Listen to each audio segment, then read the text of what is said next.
So as we look at the different options that were available to me during this 3-day period, what we find is my choice amongst the other three happened to be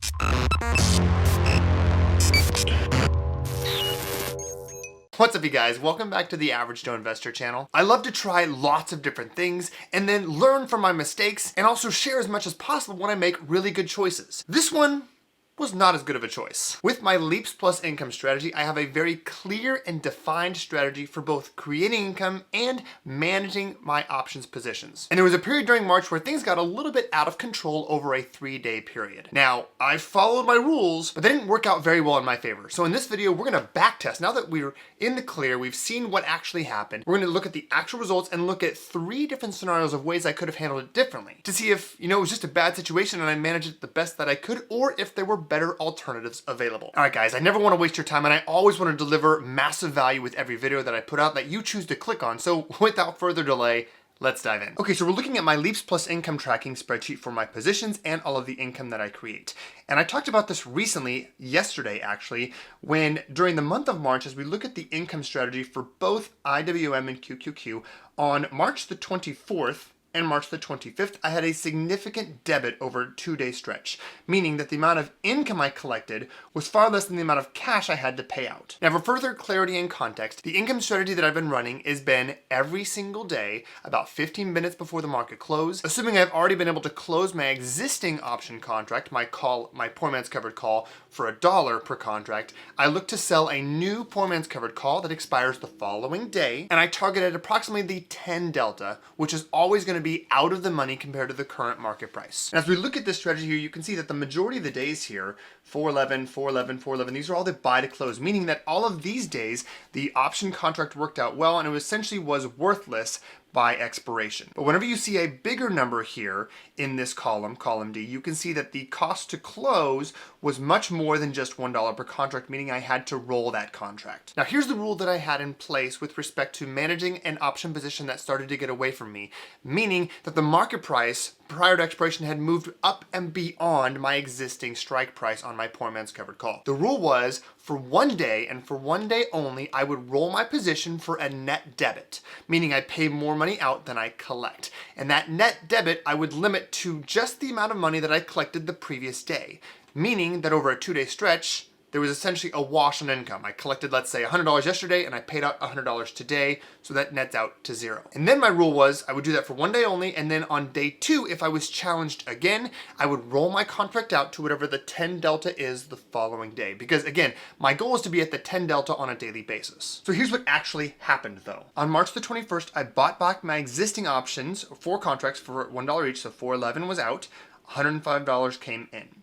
Then on March 24th, I had to roll because the market price for QQQ had jumped significantly. You can see that the market was moving at 480, 479, 480, and then it jumped from 480 and 84 cents to 490 and 66 cents. Now you'll notice though, that on this day here, my new strike price was at 487, so I was essentially $3 in the money. 490 market price versus 487 strike price. So I rolled from 487 to 489, and I paid out a net debit there. You can see this right here.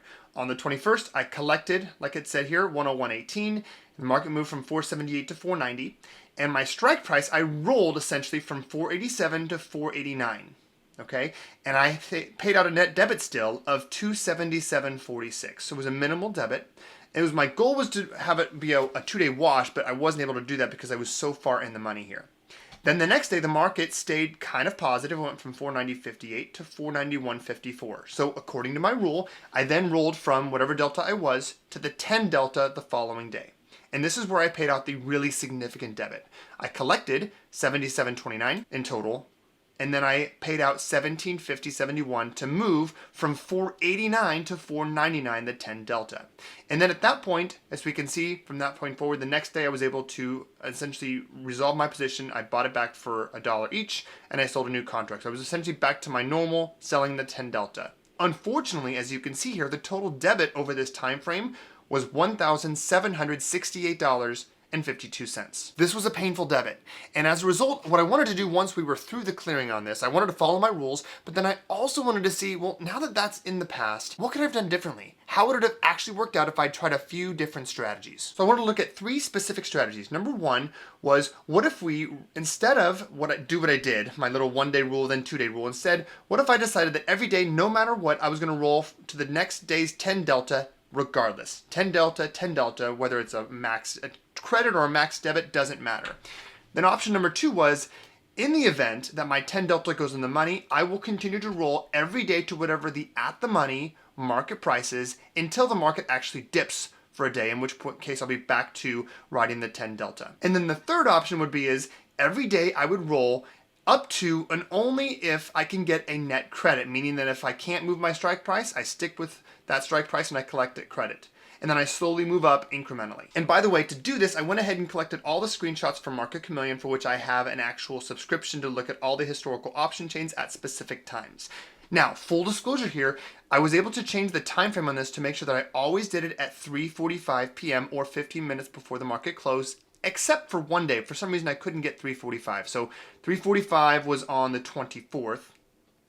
And then on 3/25, I had to do it at 1:30 p.m., which was kind of weird. But then every other day was at 3:45. Okay, so let's look at the first option here, was to, instead of doing my day 1 roll for a minimal debit, then day 2 roll for the 10 delta, let's see here. So option number 1 here was roll to a 10 delta every single day. So in this situation, the first day was still going to be the same, right? The 21st, I didn't change anything because I was acting normally.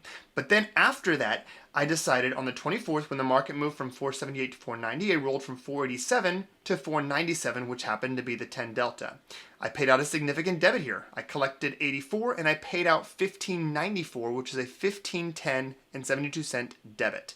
Then the next day, the market went from 490.58 to 491.54, and my contract expired essentially worthless. And I sold a new one here and collected a net credit of 88. And then I was back to normal again on the 26th, again a net credit of 81. So over this essentially 3-day time frame, I was a net debit of $13.21 and 54 cents, which was a better solution than what I did. Which, interestingly enough, was the simplest strategy, right? Just to say, no matter what, I'm gonna do the 10 delta every single day. Okay, so let's look at option number 2, which was, instead of doing that, was in the event I get challenged, I would roll to whatever the at the money strike price is every single day until the market actually goes down in value, in which case I would be able to then close my position. So option number 2, again, same situation here.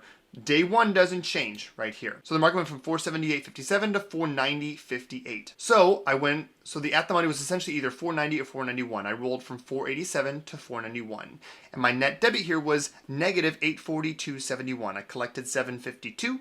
I paid out 1594.71. Then the next day the market went from 490.58 to 491.54. And so I rolled from 491 to 492. This was the 47 delta. And I collected 780.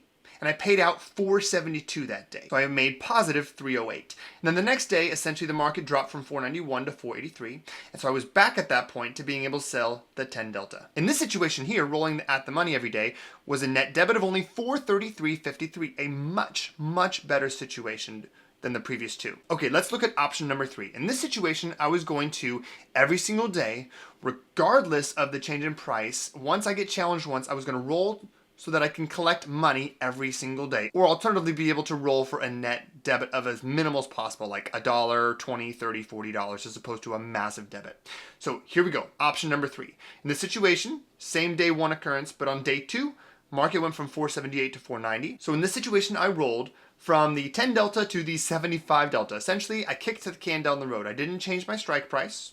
I stayed at 487, and my expiration date was the next day. I collected 1808 and paid out 1594, so it was a net credit of 213.29, but I'm still $3 in the money. Now, next day, the market went from 490.58 to 491.54, and as a result, I rolled from 487 to 488, and I paid out a very, very, very small debit of $40. And then the next day, the market dropped from 491.53 to 484, which obviously worked out really well in my favor because I was able to go back to selling the 10 delta at this point since the market dropped below my 488 strike price. All in all, through this 3-day time frame, I actually was net positive and collected 274.47, though I think we can all agree that this was kind of a lucky scenario here. We don't normally see the market dropped so significantly after a few days. So this one I think I can chalk up to just being a lucky scenario. So when you look across all these three different scenarios that did play out over this actual time frame, these are all historical facts that occurred based on the time frames.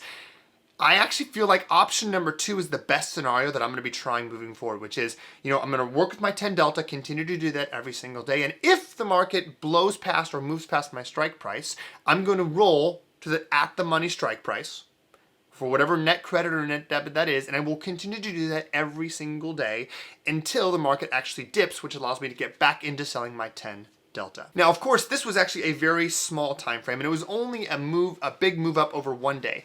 And I think, honestly, we realize, especially when we talk about QQQ or any other market indexes, there can be times when the market rips up over more than 1, 2, or 3 days. It could go 4, 5, 6, 8 days. So I think what we're going to do in a future video here in the next week is take the same type of strategies and then back test them over a specific time frame when the market ripped up significantly over 5, 6, or 7 days to see which of these would have worked over that type of 7 to 8 day time frame as opposed to just a 2 or 3 day time frame. Hopefully you found some value in this video, guys. Make sure to leave your 2 cents down in the comments below. It's my goal to respond to as many of these comments as possible on the day I post a new video. If you want access to this spreadsheet and all the other spreadsheets I create on the channel, access to me live trading my portfolio and doing office hours with Joe every single weekday at 12:45 Pacific Standard Time, and access to the amazing Average Joe Investor DIY community, check out the link down in the description below. That's all I got for you guys. Have a great rest of your day, and thanks for watching.